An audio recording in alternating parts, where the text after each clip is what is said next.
எந்த அளவுக்கு எடப்பாடிக்கு இந்த பொதுக்குழு பலனளிக்கும் அப்படின்னு நினைக்கிறீங்க? கட்சி அவர் தாங்கிறத எஸ்டாப்ளிஷ் பண்றதை நம்ம பண்ணோம். நீங்க லாஜிக்கலா பாருங்க. 2024 காங்கிரஸும் பாஜகவும் தமிழ்நாட்டுக்கு தேவையில்லாத அணியினார். சீமான அதான் சொன்னார். ஆனா சீமான் இன்னைக்கு நிலைப்பாட்டில் உறுதியா இருக்காரு. இவர் நிலைப்பாட்டில் இருந்து மாறிட்டார். ஏன் மாறினாரு? சீமானாலதான் இந்த தன்னுடைய முடிவை மாத்திருக்காருன்னு எடுத்துக்கலாம். அண்ணாமலை சீமானை போட ஆரம்பிச்சுட்டாரு. சீமானன் உறுதியானவர், ஸ்ட்ராங்கானவர், காசு கொடுக்காம போட்டு வாங்கினான்னு சொல்லணும்.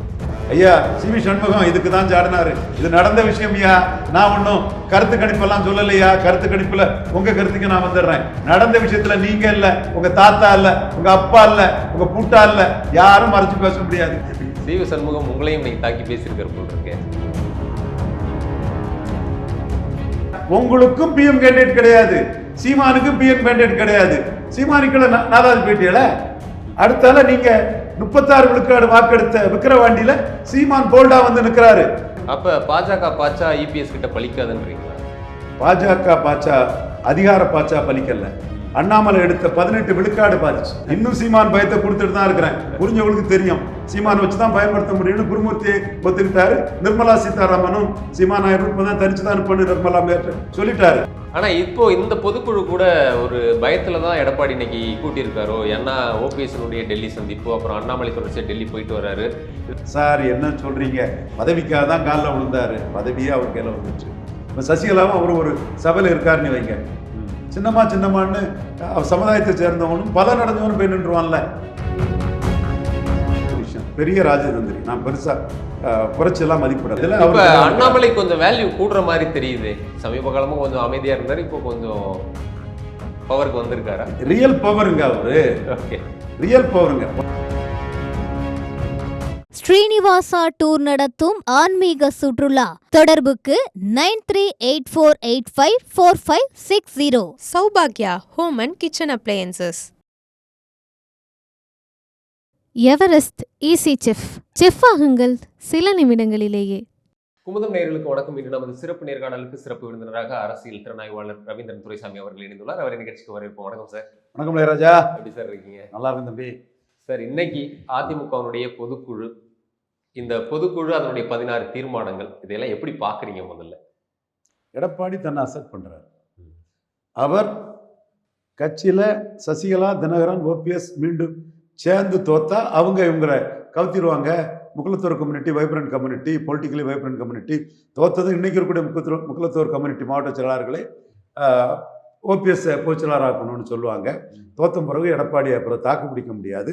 அதனால் கட்சியை கைப்பற்றுறதுக்கு அவர் இவங்களை சேர்க்க மாட்டாங்கங்கிறத ஒரு முறை இல்லை பல முறை எடப்பாடி உறுதியாக இருப்பாருங்கிறத நான் திரும்ப நான் சொல்லிட்டு தான் இருக்கிறேன்.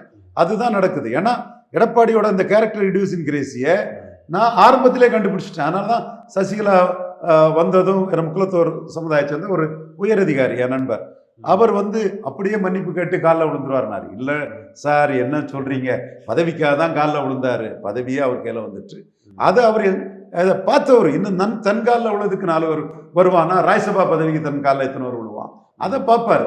அப்போ நீங்கள் அதை அந்த சுகத்தை கண்டவர். அவர் ஒற்றை தலைமைங்கிறத விடமாட்டார். நாளைக்கு பவர்ஃபுல் முக்குலத்தோர் தோத்த பிறகு தூக்கி போட்டுட்டு போயிடுவாங்கன்னு தெரியும். அதனால 3 பேரையும் அவர் விடமாட்டாருன்னு நான் 100க்கு 100 தொடர்ந்து சொல்லிட்டு இருக்கிறேன். என்ன கான்செப்ட்னா, தன்னோட மேலான பொசிஷன்ல இருந்தவங்கள பிடிச்சவங்க திரும்ப அலோவ் பண்ண மாட்டாங்க. இப்போ சசிகலாவும் அவர் ஒரு சபையில் இருக்காருன்னு வைங்க. சின்னம்மான்னு சமுதாயத்தை சேர்ந்தவனும் பல நடந்தவனும் போய் நின்றுவான்ல. அப்போ அந்த இடத்துக்குள்ள நேற்று எப்படி சசிகலா எடப்பாடி இருந்தாருங்கிறது வந்துடும்ல. நாங்கள் என்னைக்கும் சசிகலா ஒரே மாதிரி தான் பார்க்குறோம். குறைச்சி மதிப்பிடல. போய் நிற்கவும் இல்லை, அரசியல் ரீதியாக அடிக்கவும் செய்தோம். பட் அந்தஸ்தை நாங்கள் கொடுத்துட்டு இருக்கோம். அவர் அப்படி இல்லைல்ல. அப்போ அந்த விஷயம். அடுத்தால சகோதரர் டிடிவி தினகரன் அவர் சிஎம்ஐ கமாண்ட் பண்ணவர். கட்சி அலுவலகத்தில் இருந்துக்கிட்டு சிஎம் வாங்கன்னு சிஎம் சொல்லி பார்த்தவர். அப்போ அவர் கூட நிற்கிறதுல எவ்வளோ நெருடல் இருக்கும்? எப்படி அதை சேர்ப்பாரு? அப்போ அடுத்தால ஓபிஎஸ் இரட்டை தலைமையாக இருந்தவர் மீண்டும் தோத்த பிறகு ஓபிஎஸ் சிஎம் கேண்டிடேட்டாக சொல்லணும், பொதுச்செயலாளர் சொல்லணும்னு ஒரு கூட்டம் ஆரம்பிச்சிருவாங்களா மாட்டாங்களா? அப்போ நீங்கள் ஓபிஎஸ்க்கு ஒரு கட்டத்துக்குள்ள ஸ்டாலின் கணையெல்லாம் ஒரு கருத்து கணிப்புகளில் வந்தது. கருத்து கணிப்புக்கு நான் பெரிய வேலிடிட்டி கொடுக்கலனாலும் கூட ஒரு பார்வை இருந்ததுங்கிறது உண்மைதான். ஜெயலலிதாவுக்கு ஒரு விசுவாசியாக பரதன்கிற ஒரு பார்வை இருந்தது. ஸோ மூணுவராலே இந்த சிக்கல் இருக்கும். ஸோ இந்த மூணுவரையும் எந்த காலமும் சேர்க்க மாட்டாருங்கிறது 100க்கு 100 உண்மை. என்னோட நண்பர் மோடிஜி பிரதமராக வரணுங்கிறதுல என்னோட ஒற்றை கருத்து கொண்ட கோலாகல சீனிவாஸ் இதில் சொல்றது 100க்கு 100 கரெக்ட். நான் பார்த்தேன் கோலாகல சீனிவாசுக்கு பேட்டியை, தெளிவுபடுத்திட்டாரு. இபிஎஸ் முன்னாடியே தெளிவுபடுத்ததான்னு ஒரு தொலைக்காட்சியில் பேசிட்டு இருந்தாரு. நம்மளும் அதான் சொல்றோம். அதுக்குள்ள காரணத்தை நம்ம சொல்றோம். விட்டா தூக்கி போட்டுருவாங்க அச்சப்பட்டு பிடிச்சதை விட்டுறக்கூடாதுன்னு இருக்காரு. இது எந்த அளவுக்கு எடப்பாடிக்கு இந்த பொதுக்குழு பலனளிக்கும் அப்படின்னு நினைக்கிறீங்க? கட்சி அவர் தாங்கிறத எஸ்டாப்ளிஷ் பண்றதான அவருக்கு நோக்கம். நீங்க லாஜிக்கலா பாருங்க, 2024 திமுக காங்கிரஸும் பாஜகவும் தமிழ்நாட்டுக்கு தேவையில்லாத அணியினார். சீமானும் அதான் சொன்னார். திமுகவும் அண்ணா திமுகவும் காங்கிரஸ் பாஜகவின் ஊதுகுழல்கள் ஒட்டுண்ணிகள் தொங்கு சதைகள் சொன்னாங்க. ரெண்டு பேரும் ஒரே நிலைப்பாட்டை தான் எடுத்தாங்க. ஆனா சீமான் இன்னைக்கு நிலைப்பாட்டில் உறுதியா இருக்காரு. இவர் நிலைப்பாட்டில் இருந்து மாறிட்டார். ஏன் மாறினாரு? 18 விழுக்காடு என்டிஏ அண்ணாமலை, 8 விழுக்காடு சீமான சிஎம் கேண்டிடேட்டா சொன்னா இவருக்கு 20 விழுக்காடு 150 தொகுதியில 3வது இடம் போய் டெபாசிட் இழந்துரும்னு அவரு அந்த நிலைப்பாட்டில இருந்து மாறிட்டாரு. பழனிசாமி பல்டிசாமி அட்டு 24 எடுத்த நிலைப்பாட்டில இருந்து மாறி சீமானாலதான் இந்த தன்னுடைய முடிவை மாத்திருக்காருன்னு எடுத்துக்கலாம். அண்ணாமலை சீமான போழ்ந்து பேசினாலையும் ஆர்டி டீம் சசிகலா விஷயத்துல குருமூர்த்தி ஐயா, சுப்பிரமணிய சாமி, இல கணேசன், ஹெச் ராஜா, பொன் ராதாகிருஷ்ணன் போன்றவங்களை மீறி சின்ன லொட்டு லொடுஸ்க்கு குப்பன் சுப்பன் அவங்க பேரெல்லாம் சொல்லணுமா? இவங்க பெரிய ஆட்கள் பேரையே சொன்னா போதும். மீறி நம்ம சாதிச்சதுனால பிஎம்ஓவில் சீமானையும் சிஎம்ஆ சொல்ல வச்சிருவாப்புல. சீமான் 214 தான் இருக்கிறாரு. அவர் சம்மதிக்கல. ஒரு வேளையில சம்மதிக்க வச்சுட்டாருன்னா நம்ம 150 தொகுதியில் டெபாசிட் வந்து 3வது போயிடுவாப்புல. அண்ணாமலை சீமானை போட ஆரம்பிச்சுட்டாரு. சீமான உறுதியானவர், ஸ்ட்ராங்கானவர், காசு கொடுக்காம போட்டு வாங்கினான்னு சொன்னதும் 18-8 ப்ரொஜெக்ட் பண்ணி மேலே வந்துடுங்கிறதுக்காக தான் அவருக்கு சாடினாரு. ஐயா சிவி சண்முகம் இதுக்கு தான் சாடினாரு. இது நடந்த விஷயம் ஐயா, நான் ஒன்றும் கருத்து கணிப்பெல்லாம் சொல்லலையா. கருத்து கணிப்புல உங்க கருத்துக்கு நான் வந்துடுறேன். நடந்த விஷயத்துல நீங்க இல்ல, உங்க தாத்தா இல்ல, உங்க அப்பா இல்ல, உங்க பூட்டா இல்ல, யாரும் மறைச்சு பேச முடியாது. நடந்த விஷயம் ஐயா. நீங்க எடப்பாடி கூட தான் இருந்து காங்கிரஸையும் பாஜகவை எதிர்த்திய, இப்ப பாஜக கூட வந்திருக்கீங்க. சீமானுக்கு பயந்து வந்திருக்கீங்க. மத்திய அரசின் துணை மாநில அரசையும், மாநில அரசின் துணை மத்திய அரசையும் எதுக்கூடிய போல்ட்னஸ் உங்களை விட சீமானுக்கு 1000 மடங்கு இருக்குதுயா. இதான் உண்மை. சிவி சண்முகம் உங்களையும் இன்னைக்கு தாக்கி பேசியிருக்காரு போல் இருக்கேன். அதான் நான் இப்ப அவர் கருத்தை நான் ஒத்துக்கிட்டேன். நடந்த விஷயத்துல சிவி சண்முகம் மறைக்காதேன்னு தானே நான் சிவி சண்முகத்தை அடிக்க வரேன். கருத்து கணிப்பு சிஎம் சிவி சண்முகம் கருத்து தான் என் கருத்து. கருத்து கணிப்பு விவகாரத்துல சிவி சண்முகம் கருத்து தான் என் கருத்து. இவங்க காயத்ரி ரகுராமன் நமக்கு வேண்டிய ஒரு நண்பர் தான். ஆர்டி தான் தினமல்ல நியூஸ் பண்ணியிருக்கிறாரு, ஆர்டி நண்பர்கள் தான் நியூஸ் பண்ணியிருக்காருன்னு சொன்னா அது தப்பு. அவங்களோட வெல்விஷரா நம்ம இருந்தவங்க தான். சரி, அவங்க அதிமுக போயிட்டாங்க, அவங்க அரசியல் என்ன சொல்றதுக்கு அவங்களுக்கு உரிமை இருக்கு. ஆனா உண்மை இல்லை அது. ஓகே, அந்த பொய் செய்திகளுக்கெல்லாம் நம்ம உண்மை கிடையாது. கற்பனை கருத்து கணிப்புகள்லாம் நம்ம கிட்ட நிற்காது. அதையே நம்ம பெருச்சாடியை வாழை பிடிச்சி அடிக்கிற மாதிரி ஆதவர்ஜனாயும் ஜான ஆரோக்கியசாமியும் ஃப்ராடு கருத்து கணிப்பு பண்ணாதீங்கப்பா, பொய்யா நியூஸ் பண்ணாதீங்கப்பான்னு ஒவ்வொன்றையும் எவ்வளவு நாள் உங்கள் நம்ம வெப்பில் ஆதாரத்தோட அடிச்சு நொறுக்கி அவங்கள புறமுதுகிட்டு ஓட செய்துட்டு இருக்கிறோம்.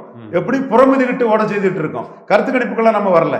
நடந்த விஷயத்தை வச்சுதான் சிவி சண்முகத்தை லாக் பண்றேன். ஐயா நீங்க விழுப்புரம் பக்கத்துல இருக்கிறீங்க, விழுப்புரத்துல நீங்க பலமானவர். ஐயா சிவி சண்முகம் விழுப்புரத்தில் லோக்கல் லீடர், உள்ளாட்சி தேர்தலில் 2 டிஸ்ட்ரிக்ட் கவுன்சில் ஜெயித்தாரு, அது பெரிய சாதனை.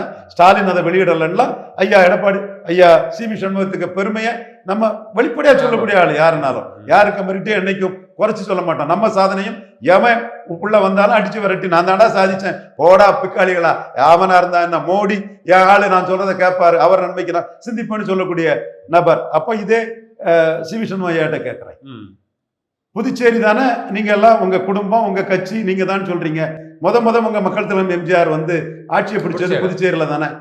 அந்த புதுச்சேரியில சீமானிக்களை பேட்டியல என கருத்து கணிப்பாயா? நடந்த விஷயா? உங்களுக்கும் பிஎம் கேண்டிடேட் கிடையாது, சீமானுக்கும் பிஎம் கேண்டிடேட் கிடையாது. சீமானிக்களை 4வது பேட்டியல. அடுத்தால நீங்க 36 விழுக்காடு வாக்கெடுத்த விக்கிரவாண்டியில சீமான் போல்டா வந்து நிற்கிறாரு. ஜாதி வாரி கணக்கெடுப்பு நடத்தாம இடஒதுக்கீடு தப்பு, எண்ணி கொடு அளந்து கொடு, எவனா இருந்தாலும் அதிகம் இருந்தா அதிகம் கொடு, குறைவா இருந்தா குறைவா கொடுன்னு துணிச்சலா சுத்த வீரனா நின்னானே. இன்னைக்கு 4 மணி நேரம் உங்க எடப்பாடி பழனிசாமியோட களத்துல நின்னா சீமான். கோழை நாய்கள் களத்தை விட்டு ஓடிட்டாங்கன்னு சீமானே உங்களை நக்கல் நையாண்டி பண்ணக்கூடிய அளவுக்கு இருக்கிறது கருத்து கணிப்பிலையா? இது நடந்த விஷயம். நீங்க கோலத்தனமா ஓடுனது நடந்த விஷயம்யா. அடுத்து ஈரோடு கிழக்கு சீமானுக்கும் உங்களுக்கு வித்தியாசம் இருக்காது. 1 விழுக்காடுல சீமான் இருந்தாரு, கலைஞர் நீங்க சாதிச்ச இடத்தை ஸ்டாலின் வெளியிடல. ஐயா சிவி சண்முகம் ஒரு பெரிய ஆர்கனைசரா, ஒரு வீரபாண்டி ஆறுமுகம் மாதிரி சாதிச்ச இடத்தை கலைஞர் வந்து ஸ்டாலின் வந்து வெளியிடல. ஆனா சீமான் மோசமா போன, தினகரனுக்கு கீழே போன, பிஜேபி தான் 3வது வரணும், அண்ணாமலை 3வது வரணும், 3வது வந்தார். அந்த நகர்ப்புற உள்ளாட்சி எலெக்ஷனை வெளியிட்டு ஈரோடு கிழக்குல சீமானுக்கு 1 விழுக்காடு தான் சொன்னார். செந்தில் பாலாஜிக்கு அதிரடியால சீமான் 1 விழுக்காடுக்கு போயிட்டாரு. அதிமுக அணி 30 விழுக்காடுல இருந்தது. சீமான் தன் பிரச்சார பலத்துல 6.3 ஆக்கிட்டாரு. ஐயா இது கருத்து கணிப்பிலையா நடந்த விஷயம். ரிசல்ட் ஐயா, உங்க ஆளு எடப்பாடி 2000 ரூபாய் கொடுத்தும் செங்கோட்டை வெள்ளாள கவுண்டரு, எடப்பாடி வெள்ளாள கவுண்டரு, மாவட்ட செயலர் வெள்ளாள கவுண்டரு, கேண்டிடேட் வெள்ளாள கவுண்டர். உண்மைதாயா, எத்தனை கேஸ் வேணாலும் போட்டுக்க. உண்மையை சொல்றதுக்கு ஏயா தயங்கணும்? பின்ன எப்படியா பெரியார் சமநீதியை கொண்டு வந்த மாதிரி 2 ஜாதி ஆதிக்க கட்சியை செங்குந்தர்கிட்டையும் உடையார்கிட்டையும் அகமடையாட்டையும் நான் எக்ஸ்போஸ் பண்ணி பறையர்கிட்டையும் தேவேந்திர உலகத்தையும் எக்ஸ்போஸ் பண்ணாம இருக்க முடியும்? சீமான் வந்து 6.3% உயர்ந்துட்டாரு. ஈர்ப்பு சக்தியற்ற எல்லா விளையாட கவுண்டரையும் வச்சு அரசியல் பண்ணி திண்டுக்கல், டெல்லி, அதில் ஒன்று செங்கோட்டையனே சொன்னாரு, என்னன்னே தோத்து போன கட்சியில பெய் கெடுத்து திண்டுக்கல்னு சொல்லிட்டு அது 55 விழுக்காடு கொண்ட கட்சினே, இது ஒன்றும் ஆகாதுன்னு சொல்லி நீங்க வந்து 5 விழுக்காடு இறங்குனீங்க. தேர்தலுக்கு முன்னாடியே நான் சொன்னேன், இதே தேர்தல் முக்குளத்தூர் பகுதியான உசிலம்பட்டி, ஆண்டிப்பட்டி, முதுகுளத்தூர், மேலூர்ல வந்தா அதிமுக டெபாசிட் இழந்திருக்கும். நாடார் பகுதியில் வந்து அங்கேயும் டெபாசிட் இழந்திருக்கோன்னே. தூத்துக்குள்ள டெபாசிட் இழந்துட்டீங்களா? முதுகுளத்தூர்ல இழந்துட்டீங்களா? ஆண்டிப்பட்டியில் இழந்துட்டீங்களா? உசிலம்பட்டியில் இழந்துட்டீங்களா? அப்புறம் ரவீந்திரன் துரைசாமி ஜாதிய உணர்வை தெரிஞ்சவன், 2 ஜாதியா கட்சியா போயிட்டு முக்குளத்தூர் விடமாட்டான்னு தெரிஞ்சவன். நாடார நாங்களே முக்குளத்தூருக்கு எதிராக நாடார எடப்பாடி ஆதரிச்சலான்னு சொன்னா விடாம தடுக்கக்கூடிய சக்தி எங்களுக்கு உண்டு சொன்னேன். இதெல்லாம் நடந்த விஷயம். சிவி சண்முகம் சிவி சண்முகம் நடந்த விஷயத்தை யாரும் தெட்டி திரிக்க முடியாது. இன்னொரு நடந்த விஷயத்துல இன்னொன்னு சொல்லிடுறேன். தென் மாவட்டம் அதிமுக கோட்டை, திண்டுக்கல்ல மக்கள் திலகம் எம்ஜிஆர் 55 விழுக்காடு எடுத்து எல்லா கட்சியோட அதிக ஓட்டு. அதே தென் மாவட்டத்தில் இன்னைக்கு அதிமுக வேட்பாளரை விட நாம் தமிழர் மைக் சின்னத்துல 30,000 ஓட்டு அதிகம். என்ன சீமானுக்கு பிரைமினிஸ்டர் கேண்டிடேட்டா இருந்தாரு? வெக்கமா இல்ல? கேவலமா இல்ல? பிரைமின் பார்லமெண்ட் வேற, சட்டமன்ற வேற. ஆமாதான், சீமானுக்கு அதுதானே. உங்களை தட்டி தூக்கி போட்டிருக்காரு இவ்வளவு இடத்துல. ஆனா சிவி சண்முகம் ஏரியாவில் தட்ட முடியல. அங்க அவங்க 10.5 எம்ஜிஆர் ஜெயலலிதா இல்ல 10.5 1 இயர். ஊரை ஏமாத்தலாம் நினைக்காதீங்கப்பா. எம்ஜிஆர் ஜெயலலிதா பேர சொல்லி அதுக்கு இன்னொருத்தர் வராரு. அந்த பட்டுதல் ஓட்டை உங்கள்ட்ட இருந்து காலி பண்ணதுக்கு விஜய் வராரு. அதனாலதான் சவுத்துலயும் அடி வாங்குது. இங்க 10.5 அங்க அடி வாங்குது. 10.5க்கு பிரமலை கள்ளர், கொண்டைங்கோட்டை மறவர், வண்ணார் நாவிதர் குயவர், பல சமூகங்கள் எதிர்ப்பு. அவங்க அடிச்சு இருக்கிறாங்க. பிரமலை கள்ளர் கொண்டைங்கோட்டை மறவருக்காக செம்பநாட்டு மறவர், கள்ளர், அகமுடையாரும் கூட நின்று அடிக்கிறாங்க. அது சிவி சண்முகமும் எடப்பாடி செய்த அநீதி. 1000 முறை சொல்லுவேன். நியூஸ் சேல வந்து உட்கார்றேன், பேட்டி எடுக்கலாம், இல்ல ஓப்பன் கிரவுண்ட்ல வந்து பேசலாம். முடிஞ்சா சிவி சண்முகம் பேசுங்க, நானும் பேசுறேன். 2 ஜாதி ஆதிக்கத்துக்கு நீங்க பண்ண அநீதியை நான் வந்து புட்டு வச்சு பெருச்சாலையை வாழை பிடிச்சு அடிக்கிற மாதிரி உங்க சமநீதி சூறையாடலாம் மக்கள் மத்தியில கொண்டு வரேன். ஏன்னா தாழ கிடப்பாரை தற்காப்பதே தர்மங்கிற ஐயா வைகுண்டர் வழியில வந்தவன். சுத்த வீரர் தாழ்நிங்க நாடார் மக்கள் தலைமை எம்ஜிஆரை கண்டு எல்லாரும் பல்லடிச்சிருக்கும் போது நீங்கள்லாம் ஒரு சீஃப் மினிஸ்டர், உங்களுக்கெல்லாம் ஒரு போலீஸ் போயா போலீஸை எடுக்க சொல்லு. இந்த மாவட்டத்தில் இந்துக்கள் மிஞ்சிரானா எவன் மிஞ்சிரானான்னு கேட்ட தாழ்நிங்க நாடாருக்கு தொண்டை. இப்பவும் எடப்பாடியை கண்டிக்கிறேன். ஐயா பசுமன் முத்துராமலிங்கத்தவருக்கு பாரதத்தை கொடுத்தது நான் வரவேற்கிறேன். வள்ளலாருக்கு இணையான ஒரு ஐயா. ஆனா இந்துக்களின் தந்தை தாழ்நிங்க நாடாருக்கு ஏன் கேட்கல? இந்து நாடார்கள் ஏரியாவில் நாங்க உங்களை விட்டுருவோம் நினைக்கிறீங்களா? கொங்கு மண்டலத்திலும் எகிரி அடிப்போம். பொறுத்திருந்து பாருங்க. ஏன்னா இது நான் ஏற்கனவே 3 இடத்துல டெபாசிட் இழக்க சொல்லி அடிச்சு ஜெயித்தவன். அதைத்தான் சொல்றேன் இவங்கள்ட்ட. எல்லாருக்குமே அதிமுக ஒன்றுபடணும் அப்படின்னு ஒரு குரல் எப்பவுமே ஒழிச்சிட்டு இருந்துச்சு. இந்த சூழ்நிலையில ஓபிஎஸ் அவர்கள் என்டிஏ விட்டு வெளியேறிட்டெல்லாம் சொன்னாரு. இப்ப டெல்லிக்கு போயிட்டு வந்து அமித்ஷா சந்திச்சதுக்கு பிறகு சில பரபரப்புகள் அமைச்சு அவரு தனி கட்சி துவங்குவாரு. வைத்திலிங்கம் டிசம்பர் 15 ஒரு அதிரடி முடிவெடுப்போம், தனி கட்சி துவங்குவோன்ற மாதிரி எல்லாம் சொல்லியிருந்தாங்க. இந்த நிலையில ஜெயலலிதா நினைவு நாள் அன்னைக்கு ஓபிஎஸ் நான் தனி கட்சி அந்த மாதிரி எதுவுமே சொல்லலையே அப்படின்னு சொல்லியிருந்தாரு. அப்புறம் அண்ணாமலை டெல்லி சந்திப்பு, இது எல்லாமே வந்து மறுபடியும் என்டிஏக்குள்ள இல்ல அதிமுகக்குள்ளேயே ஓபிஎஸ் எடுத்துட்டு வந்துருவாங்க, டிடிவியை கூட்டணிக்குள்ள கொண்டு வந்துருவாங்கன்ற மாதிரியான பேச்செல்லாம் உலகிட்டு இருந்த சூழ்நிலையை இன்னைக்கு அதிமுக பொதுக்குழுல எடப்பாடிக்கு தான் முழு அதிகாரம், துரோகிகளுக்கு இடமில்லை, இதை வந்து குறிக்கிற மாதிரி இருக்கு. அப்போ மறுபடியும் டிடிவி தினகரன், ஓபிஎஸ், சசிகலாவுக்கு கதவு அடைக்கப்பட்டதா அதிமுகவுக்கு வாய்ப்பு? ஏற்கனவே ஒரு அடைச்சிட்டாரு இளையராஜா. நான் இதைத்தான் திரும்ப சொல்லிட்டு இருக்கிறேன். மற்றவங்க எதிர்பார்க்கிறாங்க. இப்ப துரைக்கருணா சகோதரர், லட்சுமணன் தம்பி, ஷியாமண்ணன், இவங்கெல்லாம் அதிமுக பற்றுதல் கொண்டவங்க, அதிமுக சென்டிமெண்ட் கொண்டவங்க. அவங்க அது ஒன்றா இருக்குன்னு ஆசைப்படுறாங்க. நான் வந்து இண்டிவிஜுவல் பொலிட்டிஷியன் எப்படி இருப்பாங்கிறத நான் சொல்கிறேன். இந்திரா காந்தி அம்மையார் வந்து பார்லிமெண்ட் போர்டில் அவங்க கேண்டிடேட்டாட்டு ஜெகஜீவன் ராம சொல்கிறாப்புல, காமராஜ் தன்னோட நண்பர் சஞ்சீவ் ரெட்டியை சொல்கிறாப்புல, கட்சிக்குள்ளே காமராஜுக்கு தான் ஆதரவு, சஞ்சீவ் ரெட்டி தான் பிரசிடென்ட் முடிவாகுது. இந்திரா காந்தி அம்மையார் ஓகே கட்சி கட்டுக்கு நான் பட்டுப்படுறேன்னு சொல்லிக்கிட்டு ப்ரப்போஸ் பண்ணுறாங்க சஞ்சீவ் ரெட்டியை. சி சுப்பிரமணியம் சொல்கிறாரு, இல்லை இல்லை அவர் பிரசிடென்ட் ஆனால் உங்களை பிரைம் மினிஸ்டராக போட மாட்டாங்க, காமராஜ் உங்களை மாற்றிட்டு யஸ்வந்த்ராவ் சவானை வைக்கிறதுக்குள்ள வேலையை பார்த்துருவாரு அப்படின்னு சி சுப்பிரமணியம் ஒரு பிட்டை போடுறாரு. அப்போ தன்னை காப்பாற்றுறதுக்கு தான் ப்ரப்போஸ் பண்ண கேண்டிடேட்டையே நம்பிக்கை துரோகமாக எய்த்து ஒர்க் பண்ணி ஜெயிக்க வச்சு அவங்க மாஸ் லீடர் ஆகுறாங்க. அதே மாதிரி தான் இவர் இன்னைக்கு சசிகலா இருக்கலாம். பிடிச்சிக்கிட்டாரு, பிடிச்சதை யார் விடுவா? பிடிச்சதை யாருங்க விடுவா? விட மாட்டாங்க, யார் விட மாட்டாங்க. அது இல்ல என்ன பாஜக அழுத்தம் தந்தாலோ இல்ல என்ன சொல்றாங்க, பாஜக எப்படியாவது மிரட்டி வழிக்கு கொண்டு வந்துருவாங்க. ஏற்கனவே பல முறை பாஜகவை நம்பி தான் ஓபிஎஸ்க்கு இன்னைக்கு வந்து எந்த ஒரு விஷயமும் நடக்காம இருக்குன்றதை பார்த்துட்டு இருக்கோம். கடைசியா ஒரு நம்பிக்கை என்ன சொல்லிட்டு இருந்தாங்கன்னா ஏதாவது ஒன்று பேசி பாஜக யாரையும் மிரட்டி எல்லாம் தமிழ்நாட்டில் எதுவும் சாதிக்கல. எங்க கருத்தின் அடிப்படையில் ஐயா நடராசன் பெரிய ஆளு, யூபியிலேயே வந்து கன்சிராமையும் முலாயம் சிங் யாதவையும் சேர்த்து பாஜகவை காலி பண்ணவர், இந்தியா ஃபுல்லாக நெட்வொர்க் உள்ளவர், தமிழ் தேசியர்கள் சீமான் அவருக்கு ஆதரவாளர், திராவிட கழகம் வீரமணி அவருக்கு ஆதரவாளர், சிறுபான்மை அமைப்புகள், அவரோட சமூகம் ஸ்ரீலங்கா உட்பட அவங்க ஆதரவடையும், மற்ற பிற சமூகங்கள் நாடார் சமூகத்தில் பால பிரஜாதி அடிகளாலும் சரி, மற்ற பல சமூகங்கள் இதெல்லாம் சரி, அவருக்கு ஆதரவடையும் வந்து பெருசு. உலகம் ஃபுல்லாக நெட்வொர்க்கு, இந்தியா ஃபுல்லாக நெட்வொர்க்கு. அவங்க வந்து சீஃப் மினிஸ்டர் ஆகிட்டாங்கன்னா நம்மள 240 இருந்திருக்க மாட்டோம். ஒரு 40 தொகுதியை பல ஸ்டேட்டுகளில் போய் அங்கங்கே சேர்த்து வச்சு கூட்டணியை உருவாக்கி அவர் பெருசாக ப்ளே பண்ணிடுவார். ஸோ அவரை வீழ்த்தணும். அதனால சசிகலா மேலே வீழ்த்தணும். அவர் வந்து காங்கிரஸ் ஆள், அவங்க சிஎம்மா வந்தால் இன்னைக்கு இருப்பாங்க, அவங்க வந்து காங்கிரஸுக்கு ஆதரவாக இருப்பாங்க, பிஜேபி தெருவில் தான் கிடக்கணும். ஓகே, அந்த இடத்துக்குள்ள சசிகலா மேல அடிச்சாங்க, கவர்னர் வரல, எல்லாமே நடந்தது. இதை தவிர பிஜேபி தமிழ்நாட்டுக்குள்ள என்ன சாதிச்சுட்டு இல்ல, நீங்க பிராக்டிக்கலா பேசுங்க. அது நம்ம அதுல இருந்தோம், டே ஒன்னே இருந்தோம். பொதுச் செயலாளர் வர விடாம சசிகலா புஷ்பா மேயர் மூலமா ஜெயலலிதா மெம்பர்ஷிப் கார்டு கொடுக்கணும், நம்ம தான் முகம் காட்டி உழைச்சி அதை பண்ணணும். இதுவும் நம்ம கருத்தை மோடி எடுத்துட்டாரு. கடைசியில் அவரை பிஎம்ஆ ப்ரொமோட் பண்ண குருமூர்த்தி கருத்தையே மீறி நம்ம கருத்தை எடுத்துக்கிட்டாரு. இதை தவிர பிஜேபி தமிழ்நாட்டில் சாதிச்சது என்ன சொல்லுங்க? அப்ப பாஜக பாச்சா இபிஎஸ் கிட்ட பலிக்காதுன்றீங்களா? பாஜக பாச்சா அதிகார பாச்சா பலிக்கல. அண்ணாமலை எடுத்த 18 விழுக்காடு பாதிச்சு. அது ஃபால் வீழ்ந்த அண்ணாமலை கிட்ட வீழ்ந்துட்டார். அந்த இடத்துல நீ மாத்தி இருக்கலாம். அந்த ஓட்டுக்கு அண்ணாமலை ஹீரோ. நீங்க விழுந்தது அண்ணாமலை கிட்ட. அண்ணாமலை ஆர்மி விட மாட்டான், அடிச்சு நொறுக்கும். அன்னைக்கு அதுதானே இவங்களுக்கு சிம்ம சுப்போர்மா இருக்குது.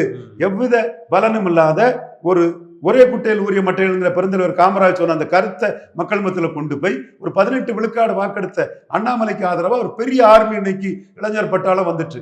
இப்போ சீமானுக்கு 100% கம்யூனிட்டி கிட்ட இருந்து பறையர், தேவேந்திர குல வேளாளர், வண்ணார் நாவிதர், குயவர், இந்த மாதிரிப்பட்ட சமூகங்கள்கிட்ட ஒரு ஆதரவு வளையத்தை கன்சிரா மாதிரி அவர் 8 விழுக்காடு தாக்கு பிடிச்சிட்டுனாலும் அண்ணாமலை எடுத்தது upper caste, upper mentality caste. Hindu Nadar, Vellala Gounder, Devangar Chettiar, 24 மனை தெலுங்கு செட்டியார், வெள்ளாளர், இப்படி பிராமணர், upper caste, upper mentality caste இளைஞர்கள் மத்தியில் அண்ணாமலைக்கு வந்து ஒரு பெரிய ஆதரவு வளையம் உருவாயிட்டு. சீமானும் இப்போ அதை எடுக்கிறதுக்கு தான் பிராமணருக்கு 6 கேண்டிடேட்டு, பாரதியாருக்கு பாரத ரத்னா, வஉசிக்கு பாரத ரத்னான்னு ஆரம்பிக்கிறாரு.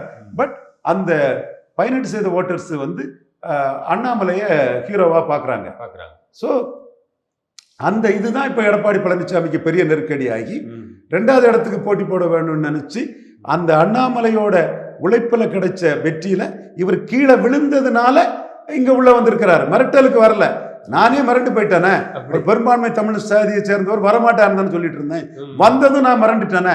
அதுக்கு பிறகுதான் புள்ளிக்காரரு நம்ம சீமான மோடி மூலமா சிஎம் கேண்டிடேட்டா ப்ரொஜெக்ட் பண்ணிடுவோம், அண்ணாமலையும் அதுக்கு இது பண்ணிட்டாருங்கனாலதான் 20 விழுக்காடு என்டிஏக்குள்ள வந்துட்டு காலரை தூக்கி விட்டு மோடி கிட்டையும் பிஎம்ஓ கிட்டையும் அஜித் டோவல் கிட்டையும் சரி, மோடிக்கு அத்தனை லாயலிஸ்ட் கிட்டையும் சரி நான் கிரெடிட் எடுத்துட்டு இருக்கிறேன். இப்போ நாங்க அடிச்சாடியில தான் வந்திருக்கிறாருன்னு கிரெடிட் எடுத்துட்டு இருக்கேன். ஆக்சுவலா வரமாட்டாரு நான் நினைச்சேன். பெரும்பான்மை தமிழ் சமுதாயத்தை சேர்ந்தவர் சரண்டர மாட்டாரு, மிரட்டலுக்கு பயப்பட மாட்டாரு. மிரட்டலுக்கு பயப்படல, இடி இதுக்கெல்லாம் அவர் பயப்படல. ஆனா ரவீந்திரன் துரைசாமி, பிஎம் மோடி, அண்ணாமலை இவரை 150 தொகுதியில 3வது போய் டெபாசிட் இழக்க வச்சிருவோன்னு பயந்து வந்தார். இன்னும் சீமான் பயத்தை இவரு கொடுத்துட்டு தான் இருக்கிறேன், இன்னும் சீமான் பயத்தை கொடுத்துட்டு தான் இருக்கிறேன். புரிஞ்சவங்களுக்கு தெரியும் சீமானை வச்சு தான் பயன்படுத்த முடியும்னு குருமூர்த்தியை ஒத்துக்கிட்டாரு. நிர்மலா சீதாராமனும் சீமான் 1000 ரூபாய் தான் தனிச்சு தான் பண்ணு நிர்மலா சொல்லிட்டாரு. என்றாலும் பொறுத்துங்க சீமான், உங்களோட இதை நாங்க பயன்படுத்திக்கிறோம்னு அந்த அம்மையாரே சொல்லிட்டு போயிருக்காங்க பினான்ஸ் மினிஸ்டர். ஏன்னா குருமூர்த்தி எல்லாம் கழிஞ்ச முறையில் நமக்கு மாறுபட்ட கருத்துல இருந்தோம். நிர்மலா சீதாராமன் அது சீமான் இருக்கிறாங்க. சீமானை அவங்க அக்செப்ட் பண்ணல, குறியா இருக்காங்க. அவங்க பெரியார் மண்ணுல பெரியாரே மண்ணுன்னு சொன்னதுக்கு ரொம்ப சீமான பேசினாங்க, அப்ரிஷியேட் பண்ணி பேசினாங்க. சரி, அவங்களுக்கு உணர்வு இருக்கத்தானே செய்யும், இப்போ நம்ம தப்புன்னு சொல்ல முடியாது.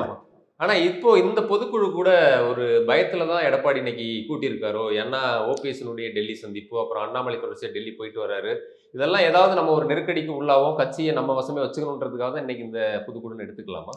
வெரி வெரி அலர்ட்டான பொலிட்டிஷியன், பெரிய ராஜதந்திரி. நான் பெருசாக குறைச்செல்லாம் மதிப்பிடலை. எப்படி ஐயா நடராஜனை பெருசாக மதிப்பிட்டனோ அதே மாதிரி இவரை பெருசாக மதிப்பிட்டு தான் இவரை நான் அரசியல் விளையாட்டு காட்டிட்டு இருக்கிறேன். 24 இவரை பற்றி சொன்னது பெரும்பாலும் எல்லாம் நான் கரெக்ட் பண்ணிட்டேன். அந்த 15 விழுக்காடுக்கு போவாருங்க மட்டும் 20 வந்துட்டாரு. அந்த இடத்துல தோல்வியை ஒத்துக்கிறேன். நாடார் பெல்ட்டில் 3 டெபாசிட் இலக்க வச்சுட்டேன். அந்த சூட்சமும் எனக்கு தெரியும். எங்கள் நாடார் சமூகம் வந்து 1000 பேர் வேலை பார்ப்பான், முதலாளியாக இருப்பான், கவுண்டர் மாதிரி தான். அந்த மாதிரி நிறைய நாடார் இருப்பான். அதனால எவன் சொல்லியும் கேட்க மாட்டான். ரவீந்திரன் துரைசாமி ஒரு கருத்தை சொன்னான்னா சமுதாயத்துக்கான கருத்து, அதை கேட்போன்னு கேட்பான். அது நம்ம 96 ஒரு ஜாதி ஆட்சி, கள்ளச்சார ஆட்சி, கந்து வெட்டிக்காரன் ஆட்சின்னு ஜெயலலிதாவுக்கே பாடம் படிச்சு கொடுத்தோம். 2006 சரத்குமார் போகும்போது சரத்குமார், சிவந்தியாயத்தன், வயுண்டராஜன் 3 வரையும் மீறி நம்ம கருத்து தான் சமுதாயத்தில் எடுபட்டது. 24 அதை நிரூபிச்சு காட்டணும். 26 சீட் ஷேரிங்ல அவர் பிஜேபி கிட்ட கரெக்டா இல்லைன்னா நிரூபிச்சு காட்டுவோம். சீட் ஷேர்ல 2 ரெட்டாலிக்கு ஒரு தாமரை கொடுத்துட்டாருன்னா பிரச்சனை இல்லை. அந்த இடத்துக்குள்ள நாம நிற்கிறோம். ஸோ அவர் இந்த இடத்துக்குள்ள என்ன பார்க்குறாருன்னா 20 விழுக்காடை வச்சுக்கிட்டு 30 விழுக்காடு தனக்கு இருக்க மாதிரி காட்டி சட்டமன்றம் வேற பார்லிமெண்ட் வேறன்னு பாஜகவை அடிச்சு சாப்பிடணும்னு நினைக்கிறாரு. அண்ணாமலை வந்து அது சாப்பிட விடாம 2க்கு 1 கூடுன்னு பிஎம்ஓட சாங்ஷனோட அவருக்கு அரசியல் பண்ணிட்டு இருக்கிறாரு. இங்க நடக்கிறது இதுதான். நயினாறு, தமிழிசை எல்லாம் கொடுக்கறத வாங்கிட்டு போறதுக்கு தயார்.